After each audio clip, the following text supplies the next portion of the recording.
Laporan tentang topik yang akan kita bincangkan pada hari ini iaitu apabila anak berat mulut ataupun speech delay. Hari ini kita akan bercakap dengan lebih lanjut lagi, kita akan berbincang dengan lebih terperinci lagi apa yang menyebabkan anak-anak ini mengalami speech delay. Bagaimana nak mengenal pasti dan mengesan yang anak kita sebenarnya sudah pun mengalami speech delay ini. Dan yang paling penting, apakah solusi terbaik sebagai ibu bapa dan keluarga untuk membantu anak-anak ini untuk keluar daripada masalah speech delay mereka. Ya, semua persoalan itu insya-Allah akan dijawab oleh tetamu-tetamu kita pada hari ini. Antara tetamu kita ialah Encik Jarden K, iaitu terapis pertuturan bahasa. Kita juga bersama dengan Profesor Datin Dr. Mariani Magno, pakar psikologi kanak-kanak daripada Segi University, dan juga seorang selebriti, Mia Ahmad. Apa khabar ketiga-tiganya? Assalamualaikum. Hai. Hai, baik. Alhamdulillah. Hai Mia. Hai. Saif Isa dan Iris ada dekat mana tu? Ada dekat bawah dengan Daddy dia. Okey. Baik, terima kasih kami ucapkan kepada anda bertiga kerana sudi bersama dengan kami di WHI Extra hari ini untuk berkongsi tentang topik kita pada hari ini. Dan Hawa, saya kira sebagai mukadimah, sebagai permulaannya, walaupun dalam laporan tadi dah sedikit sebanyak bercerita tentang speech delay ataupun apabila anak berat mulut, tetapi saya kira saya nak tanya soalan pertama kita ini kepada Profesor Datin Dr. Mariani. Kalau boleh nak minta Profesor Datin untuk terangkan dengan lebih terperinci tentang speech delay ataupun apabila anak berat mulut, dan daripada usia berapa sebenarnya yang ibu bapa ni perlu rasa risau apabila anak mereka mungkin sedang mengalami speech delay ni. Silakan Prof. Okey, terima kasih. Sebenarnya isu speech delay atau dalam bahasa Melayunya ialah ia lebih kepada gangguan percakapan, tetapi kadang-kadang masyarakat umum suka menggunakan perkataan speech delay itu sebab maksudnya lagi sampai kan. Betul jadiannya. Betul kan? Mereka guna speech delay. Dia tak guna perkataan bahasa Melayu kita gangguan percakapan. Tetapi hakikatnya ialah bila ada gangguan percakapan di situ, maksudnya di sini ialah itu adalah salah satu proses perkembangan bahasa kanak-kanak. Ya. Kita tahu bahawa bahasa komunikasi pertama kanak-kanak ialah menangis. Ya. Kanak-kanak ada tangisan pertama, senyuman pertama, langkah pertama, perkataan pertama. Bila kita sebut perkataan pertama, selalunya kalau anak-anak ini dah berusia 18 bulan, ya, masih lagi tak boleh menyebut satu atau dua patah perkataan. Dia tak faham arahan-arahan yang diberikan. Kadang-kadang tidak ada eye contact langsung dengan sesiapa yang dia nak bercakap. Mungkin ada yang kata ada masalah pendengaran, tetapi kadang-kadang bila dihantar ke doktor untuk prescribe, kadang-kadang itu tidak berlaku. Diagnosnya tidak ada langsung gangguan pendengaran kan. Jadi kalau ini yang berlaku, maknanya inilah yang dikatakan speech delay tersebut. Ya.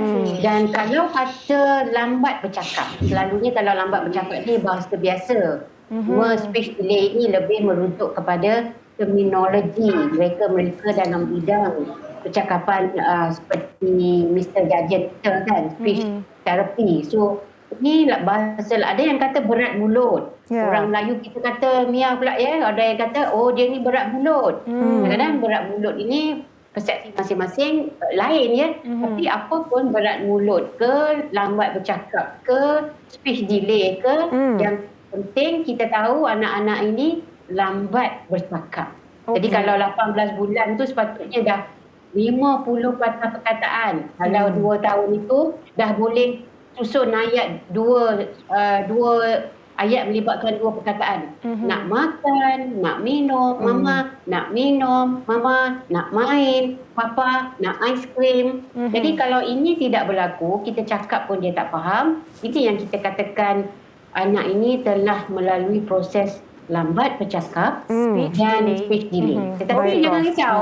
Kita ada Mr. Jarden kita. Dan speech delay boleh dirawat. Sebab dia boleh diberi rawatan dari masa ke semasa. Betul. Saya pasti dalam kalangan ibu bapa ni terus nak tahu apa rawatannya, bagaimana untuk tanganinya. Tetapi sebelum itu, Encik Jarden, kita nak tahulah apa antara faktor-faktor ataupun punca yang menyebabkan kanak-kanak ini lambat bercakap, speech delay, gangguan dari segi komunikasi, Encik Jarden.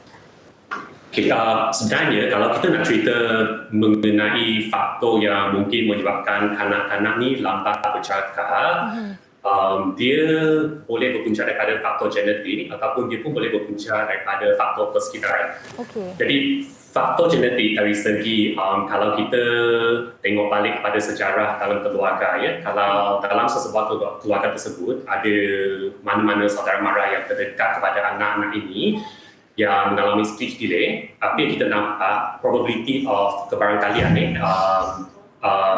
ahli keluarga lain untuk mengalami masalah speech delay pun lebih tinggi sedikit berbanding kepada keluarga yang tidak mempunyai siapa-siapa yang mempunyai masalah speech delay. Satu lagi adalah persekitaran. Persekitaran dari segi sama ada anak tersebut menerima rangsangan yang mencukupi ke, rangsangan bahasa yang mencukupi, ataupun menerima interaksi yang cukup bersama dengan orang di sekeliling. Faktor persekitaran seperti ini pun boleh menyebabkan anak tu mengalami speech delay ataupun tidak. Baik, saya kira kita dah faham apa faktor yang menyebabkan. Ada dua, genetik dan juga persekitaran. Dan saya suka apa yang dikongsikan oleh Encik Jardian tadi berkenaan dengan faktor persekitaran. Yang mana saya kira antara cabaran terbesar ibu bapa di era ini adalah gadget. Ini juga yang mungkin boleh dikongsikan oleh Mia Ahmad sendiri untuk anak Mia, iaitu Isa.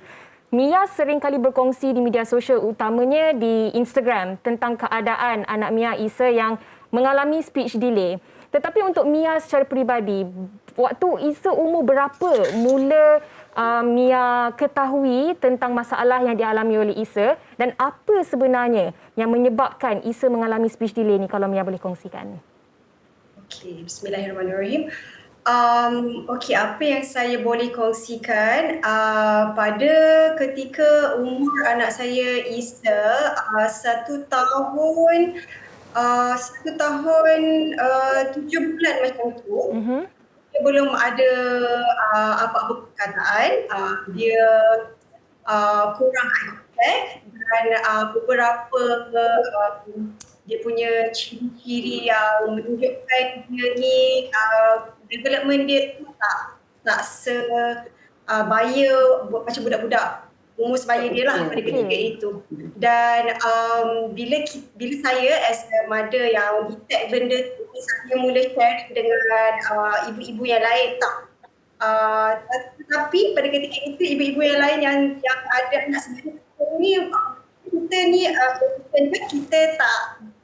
kita tak outspoken ke nak sharing ke nak open up pasal benda ni. Jadi ibu-ibu yang ada anak-anak sebaya dengan saya ni, dia orang macam lebih kepada taklah anak ni berbeza-beza kan. Mungkin sebab dia anak lelaki and macam tu. Tetapi saya as a mother, saya rasa macam this is not right. Saya tak rasa macam ini adalah satu perkara yang normal. So sebab saya sendiri pun sedar dengan tindakan saya mendedahkan anak saya Isa gadget ketika umur dia yang seawal bayi, dari dalam 3-4 bulan tu dia tak faham. Daripada ada semua all this reaction macam kita cak-cak dia ke apa semua kan, dia gelak-gelak ketawa semua. Tapi selepas umur dia setahun macam tu, kita nampak macam reaction dia tu dah tak ada. Interaction dia dengan kita tu macam bila kita cakap dengan dia tu, dia dah macam dia dah tunjuk untuk communicate dengan kita, nak interact dengan kita, dia dah tak ada. Dan itulah saya mula detect. Saya rasa skrin ni memberikan kesan yang sangat buruklah kepada anak saya. Mungkin anak orang lain dia tak ada efek macam tu, tapi anak saya memang totally memang nampaklah kesan dia tu. Baik. Kita nak tahulah apa langkah yang Mia buat seterusnya. Tapi sebelum tu kita nak tanya kepada Encik Jardian lah. Apa antara tanda-tanda awal yang ibu bapa harus tahu bahawa anak mereka ini mengalami speech delay, lambat sangat untuk bercakap, Encik Jardian? Saya rasa tadi Dr. Mariani pun ada kongsikan dalam usia lebih kurang setahun setengah, sepatutnya anak dah boleh menghasilkan sepatah ataupun 2 patah perkataan. Jadi kebiasaannya pada usia ni juga kita sebagai speech therapist pun sebenarnya dah boleh diagnose sama ada anak ini mempunyai masalah speech delay ataupun tidak. Jadi kita akan tengok pada waktu usia tersebut menerusi sejarah yang dilaporkan oleh ibu bapa kan, anak mereka ada tak menghasilkan kata yang bermakna. So kalau pada usia setahun setengah, satu patah kata pun anak tu tak pernah sebut pada waktu itu, kita kena start risau. Okey. Umur setahun setengah ya kalau belum bercakap apa-apa lagi. Mungkin dalam kalangan ibu bapa sekarang ni yang baru tersedar apabila diberitahu oleh Encik Jardian dan juga Prof Mariani, ini saya kira adalah satu titik penting untuk kita. Dan Prof, saya nak bertanya juga kepada Prof. Sekarang ni kita masih lagi berada dalam tempoh pandemik yang kita tidak tahu bila akan penghujungnya.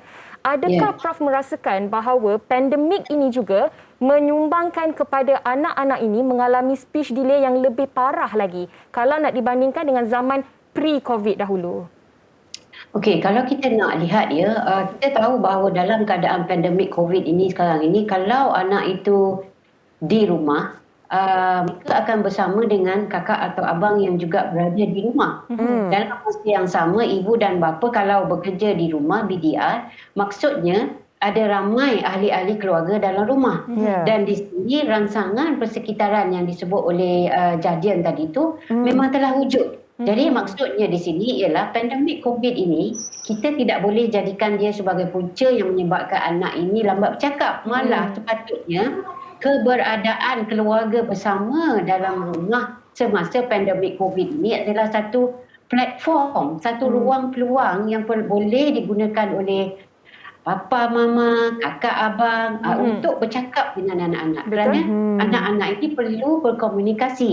Kalau dia bersendirian dengan skrin seperti yang Mia sebut tadi, ada anak-anak bila asyik dengan skrin. Mungkin cara dia berkomunikasi itu agak berbeza. Ada anak yang menggunakan skrin pula, komunikasinya bertambah baik. Jadi bergantung pada keadaan. Yang penting adalah ibu dan bapa, abang atau kakak atau siapa sahaja ahli keluarga dalam rumah itu main peranan yang penting. Contoh, saya ambil contoh lah ya. Kalau seorang kanak-kanak itu didapati berat mulut, susah nak bercakap, kita berikan satu situasi yang mana dia nak bertanya. Dan kita pura-pura kita tak tahu permainan apa yang dia suka, kita lambatkan permainan itu dan kita tanya dia mainan mana yang nak. Jadi di sini kita boleh memberi rangsangan kepada dia, motivasi untuk dia mengeluarkan perkataan itu. Selagi dia tak sebut apa saja yang dia nak atau tunjuk. Malah tunjuk itu pun salah satu bahasa bukan verbal yang perlu dibuat juga. Jadi kalau bahasa verbal pun tak ada, bahasa bukan verbal pun tak tahu, ini yang perlu dirisaukan. Jadiannya betul. Ini adalah milestone kanak-kanak itu. Betul. Jadi itulah hikmah yang dapat kita lihatlah terhadap pandemik ini apabila ibu bapa bekerja dari rumah, lebih masa diluangkan bersama anak-anak. Seharusnya kan ada kalanya mereka terus memberi gadget kan untuk memberi mereka beralih perhatian mereka daripada ibu bapa. Tapi kita nak tanya kepada Mia lah, setelah sedar bahawa Isa ini sebenarnya mengalami speech delay, apa yang seterusnya dilakukan oleh Mia? Saya hantarkan dia ke sekolah lah, kindergarten, play school. Hantar ke situ. Tapi bila saya hantar ke sekolah, dia punya cikgu pula bagi feedback kat kita kan. Macam, Isa banyak tengok YouTube dekat rumah. Dia katakan, so kita dah, sebab kita dah tahu, kita cakap, kenapa ya teacher? Dia kata, sebab dia memang tak ada langsung tunjuk interest dia nak main dengan kawan dia ke. And then words dah lah tak ada, cakap pun tak faham. So kita dah tak risau lah kan. So saya cepatlah bawa ke pakar dan pakar tak boleh nak diagnose dia apa-apa sebab dia masih kecil, tapi dia hantar kita untuk ke terapi lah, occupational therapist. Okey, dan ini adalah inisiatif yang baik juga yang dilakukan oleh Mia sebagai salah seorang ibu bapa apabila mengenal pasti yang anak sudah mempunyai masalah speech delay ni. Okey, dan Encik Jardian, saya nak tanya juga berkenaan dengan beberapa perkara yang saya ada baca tentang fakta ataupun sebenarnya mitos perkara ni. Yang pertama sekali saya terbaca ada yang katakan kalau kita mengajar anak kita untuk menjelikan lidahnya daripada kecil, ini akan membantu mereka untuk bertutur dengan lebih baik. Yang keduanya pula, mungkin ada dalam kalangan ibu bapa juga yang sentiasa memberikan gadget itu kita sudah tahu juga. Tetapi adakah ianya memberi kesan yang lebih lama, yang lebih panjang tentang terhadap pembesaran anak-anak ini pada masa akan datang. Ini betul ataupun tidak, Cik Jardin? Soalan pertama kan berkenaan dengan sama ada teknik mengajar anak-anak untuk menjelekkan lidah akan membantu mereka untuk bercakap. Yang ini memang terbukti adalah satu mitos. Ia sebenarnya tidak membantu. Dalam bidang speech therapy ini ada ayat yang begini. Kita bagi tahu kalau kita ajar anak untuk tiup bubble, anak itu akan jadi pakar tiup bubble. Kalau kita ajar anak tu untuk menjelekkan lidah, mungkin dia akan jadi pakar menjelekkan lidah, bukan bercakap. Jadi pergerakan seperti ini sebenarnya memang terbukti menerusi kajian tidak membantu anak untuk perkembangan pertuturan kanak-kanak. Baik. Lepas tu, Dari segi kesannya pula terhadap pembesaran yang kemudiannya untuk anak-anak ini? Persoalan berkenaan dengan penggunaan gadget untuk ke atas pembesaran kanak-kanak memang menerusi kajian yang sedia ada sekarang memang menunjukkan bahawa penggunaan gadget ini akan memberikan kesan yang berpanjangan kepada pembesaran kanak-kanak, terutamanya dari segi mental, dari segi perkembangan bahasa dan pertuturan dan juga dari segi attention, perhatian. Okey, baik. Dan ada satu lagi Hawa, saya nak tanya Cik Jardin. Fakta ataupun mitos yang sekiranya kita bercakap dengan anak-anak kecil, satu ataupun dua bahasa lebih, itu akan mengelirukan anak-anak ini dan mengganggu mereka untuk bercakap dengan baik, bertutur dengan baik. Adakah ini betul, Cik Jardin? Ini adalah mitos juga. Apa yang kita tahu sebenarnya untuk setiap anak-anak, mereka mempunyai kapasiti untuk mempelajari lebih daripada satu bahasa pada satu masa. Jadi tidak timbullah isu yang mana kalau kita memperkenalkan dua ataupun lebih bahasa pada seseorang anak tersebut, keadaan ini akan menyebabkan dia mengalami masalah speech delay. Baik. Pandangan Prof Mariani pula sebab ialah bahasa, kalau kita yang bahasa Melayu ni bahasa kita bahasa Melayu. Betul. Tapi ada kalanya ibu bapa nak anak mereka fasih berbahasa Inggeris lebih awal. Adakah kalau di awal-awal pembesaran mereka didedahkan dengan kedua-dua bahasa ini melambatkan mereka untuk bercakap secara lancar? Pendapat Prof Mariani? Okey, memang ada kajian. Saya setuju tadi apa yang Jadian cakap tadi Kalau dia melibatkan dua bahasa tu tak ada masalah. Tetapi kalau melibatkan lebih bahasa, lebih dua bahasa itu saya rasa boleh mendatangkan masalah. Ini bukan setakat kajian, ini pemerhatian anak bongsu saya sendiri.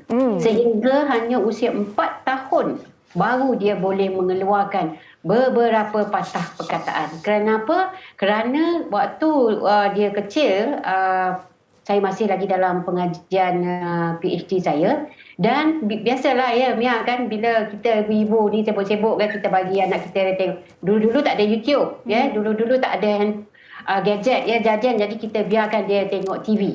Jadi dia tengok TV tu, dia putar sana, dia putar sini, Urdu, French, German, English, Tamil, India. Jadi saya bercakap dengan dia bahasa Melayu, bahasa Inggeris campur. Ayah dia pun begitu juga. Jadi disebabkan lebih pada dua bahasa, bila balik ke Malaysia, dia menghadapi masalah. Dan bila dia dihantar ke tadika menggunakan dua bahasa sahaja. Sehinggalah hanya setahun dia berada di tadika itu, barulah dia boleh mengeluarkan dua patah perkataan. Jadi saya lihat lebih pada dua bahasa itu agak membimbangkan. Jadi yang kalau dua bahasa saya pada itu, saya rasa saya setujulah dengan Jadian. Perlu dibimbing anak itu dengan dua bahasa. Sebab itu di tadika dan di taska boleh menggunakan dua bahasa, sama ada bahasa Melayu ataupun bahasa Inggeris. Tetapi bukan lebih pada itu seperti apa yang berlaku pada anak bongsu saya. 5, 6, Urdu, Tamil, Pakistan, Arab. Jadi banyak sehingga kan mengganggu proses dia untuk bercakap. Jadi bermakna di sini perkembangan bahasa dia agak sedikit terbantut. Maksudnya di tahap yang red flag. Jadi bila dah red flag tu risau jugalah kan. Tetapi memandangkan, melihat kepada faktor-faktor yang berlaku itu, kadang-kadang ini puncanya mak ngayah. Jadi saya usahalah bimbing dia apabila dia dah balik Malaysia. Kami berusahalah untuk memastikan dia boleh bercakap. Sehinggalah dia berumur 4 tahun. Walau dua patah perkataan, guru taskarnya melompat mendengar dia bercakap goodbye teacher. Dan terjawablah sudah saya kira kalau Ya. bahasa itu masih lagi dalam satu ataupun dua bahasa tidak sebenarnya mengganggu pembesaran anak-anak ini, tetapi kalau lebih ini mungkin akan mengelirukan anak-anak kita sekaligus membantut mereka untuk bertutur dengan fasih di awal usia. Betul.